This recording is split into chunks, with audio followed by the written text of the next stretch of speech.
Well, veterans face an unemployment rate that averages a few points above the national average, and the numbers are in for double digits for vets under the age of 25.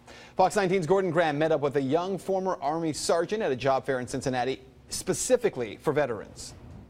This is one of 67 job fairs in 38 cities across the country this year just for veterans. The goal is to get them hired or at least show them what they need to get a job. A lot of these men and women, they transition out of the military, they really don't have an idea of where to go or how their skill sets may line up. That's what we do for these men and women that come here today. That's what brought 24-year-old Josh McDade to the job fair. Josh spent 4 years in the Army, rising to the rank of sergeant, but now as a civilian, he finds the job market frustrating. It's tough.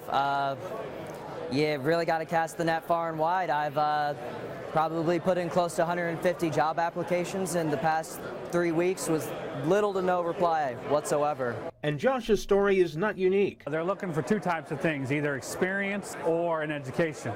And they don't want to give you the experience without the education, so you kind of find yourself stuck to either go back to college or find somebody who's willing to hire you for a lower paying job. And then there's the adjustment to civilian life. It's always a challenge to reintegrate yourself from a military environment where there's so much structure and discipline to coming into the civilian world.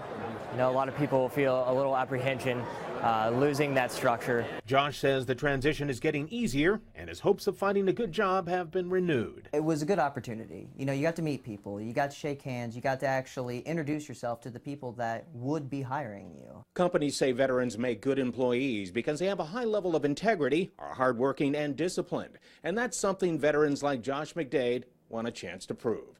In Milford, I'm Gordon Graham, Fox 19, Balanced News.